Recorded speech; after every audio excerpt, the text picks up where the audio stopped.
What is up, people? Matt here again. So this is kind of going to be a rant, but at the same time it's not going to be a angry rant. It's more of a sort of frustrated rant. So I've been watching some more kind of car boot and charity shop hunting videos, specifically from Kevin Walford123. So shout out to you, Kevin. I think your videos are quite interesting. You probably won't ever watch this. I might link it to you. I might post it on your channel so you can have a look at it. Because this is a video related to our community, or our hobby at least. So what am I talking about? Well, from the title of the video you'll be able to tell it's a rant about charity shops and retro game collecting and all that sort of business. So what is it specifically about? It's about pricing, and you know, it's just one of those things that seems to be dying. So in one of his more recent videos I watched, he went into a charity shop and they were selling a sealed, granted it was sealed, it was a sealed Pokemon Black version 2, I think, or it might have been white version 2. It was sealed in a DS game. Charity shop were charging $18.99 for it. And this was at the time where it was actually on sale at Argus for about $10.99, $7.99. So the charity shop was charging more for it than you could get it at Argus. In fact, the copy was even bought from Argus. So the charity shop was charging more than the retail stores, and it was charging even more than eBay. What the fuck? Now, I'm going to be honest, and I'm not going to bullshit you. I don't care whether I'm buying a game from a charity shop, a car boot, or online. I'm not overpaying just depending on where it is. Just because I walk into a charity shop does not mean I'm going to pay more for a game than it's worth. Even if it is for a good charity, that's not how we work. I would rather walk out the store and not give the charity any money than overpay for a game. It's especially the case when they start overcharging you for games that aren't even particularly good. And the chances are you're not going to find any good shit. For starters, 99% of all the games in the charity shops are either like brain training or sport games or dance games. There's never really anything good. So that's the first thing. You barely ever get anything decent. Second of all, it's always iffy if the game's in a good condition, if the box is right, is there actually the manual included, is it complete in box? Sometimes yes and sometimes no. Then you've got the point, is the game actually there? Because people, for some reason, nick the games out of the boxes in charity shops. I mean, that is just the lowest, that's just fucking scum. But at the same time, when they're charging $18.99 for a game you can get for a tenner, I mean, I'm not condoning stealing. Maybe if the charity shops had more reasonable prices, people wouldn't be nicking the games. So, you know, that's something to think about. It's just getting to the point where it's just not worth going to it. He even said in one of his videos, he said, I don't know if it's worth going to them anymore. And he's got a point. When you can get the game cheaper in CEX or online than you can in the charity shop, there's no point in going to the charity shop. The whole point of the charity shops is to get the stuff really cheap. It's been donated to the charity shop. So any money that the charity gets for it is a profit. And they're looking all the prices up on eBay, and the games aren't going to sell.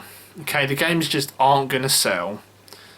The collectors aren't going to walk in there and pay more for it than they can on eBay.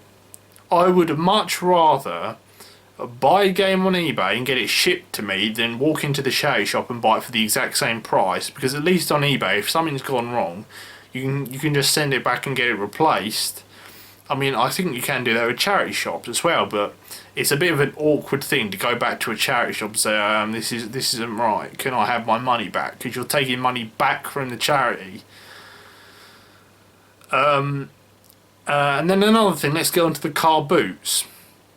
car boot prices just go up. They're just on a constant hike upwards, especially when it comes to game collecting, because every single person is getting more. You know, they're getting a bit more up here, and they're getting a bit more. They think they know what they're talking about, so they automatically charge everything at a set price, even if it's ridiculously overpriced, because they don't want to get ripped off. They don't want people getting good shit for nothing, and I understand that. But the fact is, you're also charging that amount for the really shit stuff. Look, when you go to a car boot, people go in there solely for the purpose of getting things cheap. So when you're charging £10 for a game that's £10 online, people probably aren't going to buy it off you.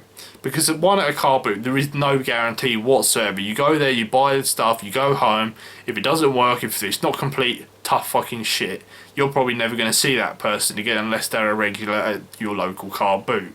And even if they are, I don't think I've ever seen anyone go back to a stall like the next week and say, "Excuse me, I bought this off you last week and it's not working. Can I get my money back?" They're gonna pretend like they don't know you, and they're not gonna give you your money back. That's not how it works at a car boot. You have to check your stuff at a car boot because there's no guarantee at all. Once you've handed them your money, that's it.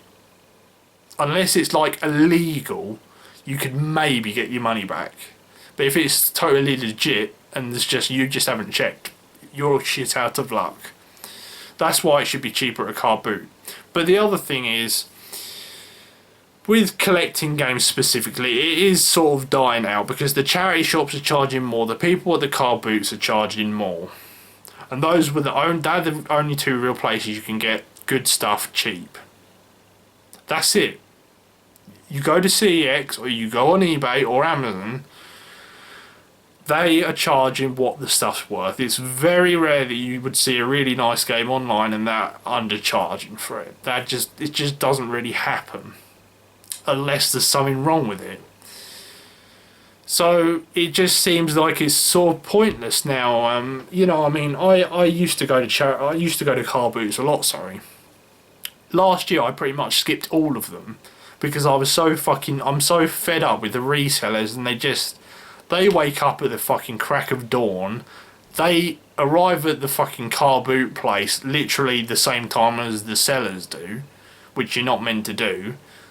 You're meant to go there after when everyone's set up.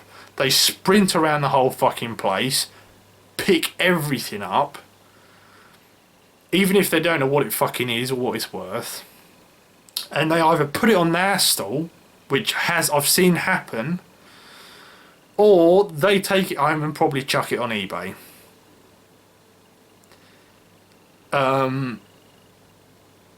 And it just fucking pisses me off. It really, really pisses me off. In fact, I think the last one I remember going to,